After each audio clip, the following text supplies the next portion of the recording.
But first, we want to talk about Buffalo, the continuing fallout over the mass shooting, the white domestic terror attack, which took place in Buffalo on Saturday. 10 people gunned down in a Tops grocery store.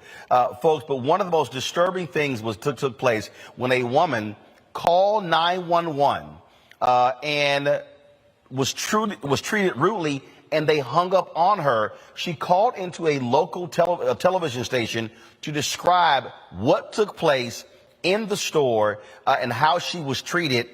Here is that particular exchange. What you saw this afternoon? I didn't really see much at all. I just heard the gunshots and just dropped down to the ground and just waited for him to stop. And he just wouldn't stop. So I tried to call 911, and I was whispering because I could hear him close by. And when I whispered on the phone to 911, the dispatcher would start yelling at me saying, "Why are you whispering? You don't have to whisper." And I'm trying to tell her, like, "Ma'am, he's in the store. He's shooting as an active shooter. I'm scared for my life." And she said something crazy to me, and then she hung up in my face. And I had to call my boyfriend and tell him to call 911. Well, that is certainly unfortunate, Letitia. Folks, here's a statement from the Erie County 911. So here's the statement. Here's the statement I'm reading right now. Erie County, which runs the 911 Communications Center through Central Public Police Services. This is the statement that they actually released. Immediate action was taken, and the individual who took that call is now on administrative leave pending a disciplinary hearing, which should happen within a couple of weeks. Again, on leave. Folks, talk about absolutely crazy here. Seriously? And so when you listen to that, she said that they hung up on her. Man, talk about absolutely crazy. Now, here's the deal. In New York State, unlike many other places, 911 calls are not publicly released without a court order. So we have not been able to actually get the actual 911 call. Folks, it just, man, again, just makes no sense whatsoever. We're going to talk about that in our second with our panel. This also happened. A New York correctional officer has been suspended for literally making fun of the shooting. What happened was he actually made this post, sent out this post. Gregory C. Foster, who's a corrections officer at the Attica Correctional Facility. This is what he posted. "Too soon?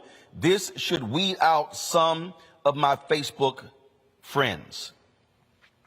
Yeah, they actually said that. Okay, this is a statement that came from the New York State Department of Corrections and Community Supervision. Early this morning, DOCCS had been made aware of a despicable social media post by an employee of the department. The comments made by this correction officer are in violation of multiple department rules and will not be tolerated. This vile posting does not represent the morals and values of the thousands of staff members in the department. The individual responsible has been suspended without pay, and DOCCS will be seeking termination. The department has engaged the Civil Rights Task Force, which we are members of, for potential criminal prosecution. The department also launched an internal investigation to identify and discipline any staff who may have engaged with the posting.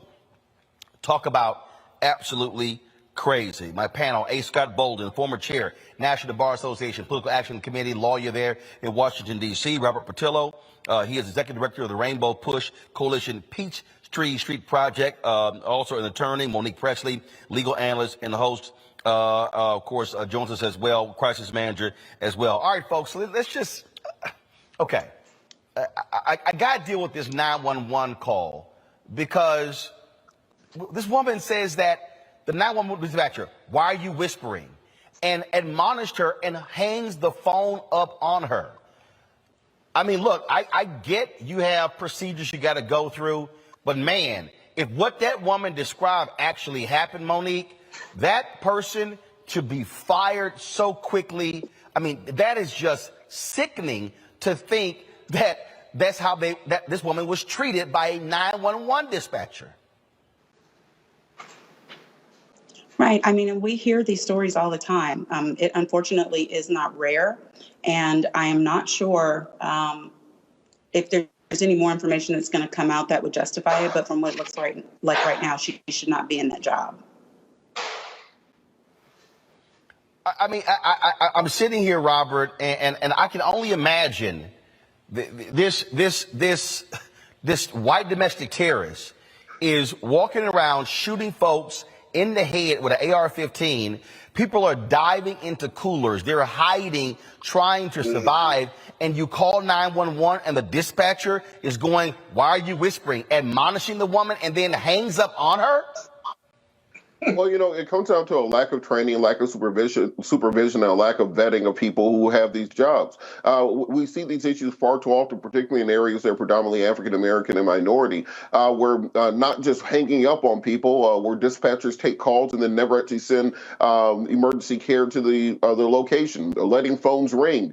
Very often there's a lack of supervision, lack of training in these occupations, and a person like this should have never been hired, let alone able to stay in that job. And not only should she be fired, they should look up the entire chain of command to see who was supervising her, who's tracking her call logs, who's doing her performance reviews. How many other times has this happened? We know about this particular occasion, but what other crimes has this particular dispatcher or others who work with her done these sorts of things? So I think you have to dig deep down into the system to find out where the actual rot begins. Don't simply cut off the surface level. Dig down in there and put in some systemic reform to prevent this from happening again in the future.